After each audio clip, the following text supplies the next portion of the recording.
माझा आवाज जनतेचा. आंबेगाव तालुक्यातील कोलदरे येथे कौटुंबिक व किरकोळ वादातून प्राणघातक हल्ल्याची धक्कादायक घटना घडली. 7 ऑगस्ट रोजी दुपारी 2 वाजण्याच्या सुमारास गौरव उर्फ मोहित नितीन काळे याने लोखंडी चौकोनी पाईपने सुमन काळे यांच्यावर हल्ला केला. त्यांना वाचवण्यासाठी गेलेल्या त्यांच्या पतीसह इतरांवरही आरोपीने मारहाण केली. या हल्ल्यात सुमन काळे यांच्यासह 4 जण गंभीर जखमी झाले होते. सुमन काळे यांना उपचारासाठी पुण्यातील आदित्य बिर्ला हॉस्पिटलमध्ये दाखल करण्यात आले होते. मात्र उपचारादरम्यान सुमन काळे यांचा दुर्दैवी मृत्यू झाला. घटना घडल्यानंतर घोडेगाव पोलिसांनी आरोपीचा शोध सुरू केला. पोलिसांनी तातडीनं कारवाई करत अवघ्या 12 तासात आरोपी गौरव उर्फ मोहित नितीन काळे याला जेरबंद केले. महिलेचा मृत्यू झाल्यानंतर या प्रकरणात खुनाचा गुन्हा दाखल करण्यात आला आहे. न्यायालयाच्या आदेशानुसार आरोपीला येरवडा मध्यवर्ती कारागृहात पाठवण्यात आले असून पुढील तपास घोडेगाव पोलिसांकडून सुरू आहे. ही कारवाई पुणे ग्रामीण पोलीस अधीक्षक संदीप सिंग गिल्ल, अपर पोलीस अधीक्षक शुभम कुमार आणि खेड विभागाचे उपविभागीय पोलीस अधिकारी अमोल मांडवे यांच्या मार्गदर्शनाखाली घोडेगाव पोलिसांनी केली. शिवनेरी माझा घोडेगाव. सागर पवार, घोडेगाव पोलीस स्टेशन प्रभारी अधिकारी.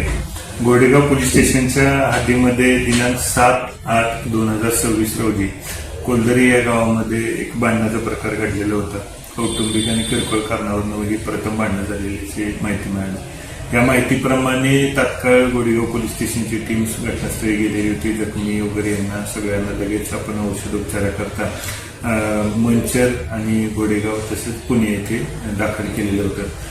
यामध्ये जी घटना घडली तर त्या घटनेच्या अनुषंगाने घटनेतील या जे शिवाजी काळे हे जखमी आहेत त्यांची आपण खबर घेऊन त्या दिवशी तात्काळ गुन्हा दाखल केलेला होता. त्यामध्ये प्रथमतः खुनाचा प्रकार प्रयत्न याप्रमाणे प्रयत्न केला म्हणून गुन्हा दाखल होता. या घटनेमध्ये आपण आरोपी याला तात्काळ ताब्यात घेतलेलं होतं आणि ताब्यात घेऊन योग्य ते पुढची कायदेशीर प्रोसिजर करून त्याला अटक करून मान्य न्यायालयात हजर केलं होतं. न्यायालयाने कस्टडीमध्ये त्यांना लगेच येरवडा कारागृहामध्ये जो न्यायालयाने दाखल करण्याचा आदेश दिला त्याप्रमाणे आपण येरवडा कारागृहामध्ये दाखल केलं. आणि हे असतानाच काल सकाळी म्हणजे पहाटे 2 वाजताच्या सुमारास या घटनेतील जखमी महिला सुमन काळे यांचा बिर्ला हॉस्पिटल येथे उपचारादरम्यान मृत्यू झालेल्याचे समजले. या घटनेच्या अनुषंगाने सुद्धा वाकड पोलीस स्टेशनने तिथं खबर नोंदवून शवविच्छेदन वगैरे ही जी प्रोसिजर पुढची केली आणि हे केल्यानंतर आपल्या घोडेगाव पोलीस स्टेशनमध्ये त्या सर्व कागदपत्रांच्या आधारे आणि साक्षीदारांच्याकडे केलेल्या तपासाच्या आधारे त्याच्यावरती खून BNS 103 प्रमाणे कलमवाढ केलेला आहे.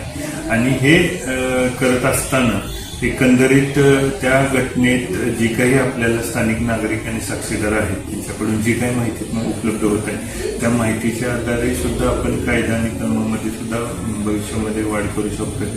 दुसरी गोष्ट अशी आहे की जी घटना घडली ती अत्यंत हृदयद्रावक होती. कारण ज्या जखमी महिलेला मृत्यू आला त्यामध्ये तर त्या आरोपीने लोखंडी अशी चौकोनी पाईप आणि जमिनीवर आपटून वगैरे मारहाण केलेली होती आणि तिला वाचवण्यासाठी जे कोणी मदत केली त्यांना सुद्धा त्यांनी मारहाण केली. एकंदरीत घटना ही गंभीर असल्यामुळे त्याबाबत आपण योग्य तो बंदोबस्त सुद्धा त्या परिसरामध्ये नेमलेला आहे.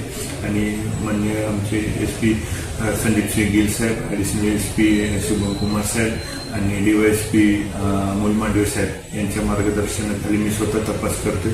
माझ्या टीममध्ये माझे सहकारी PSI महेश पवार, पोलीस हवालदार तोरे मॅडम आणि इतर सर्व अधिकारी अंमलदार यासाठी चांगले प्रयत्न करत आहेत.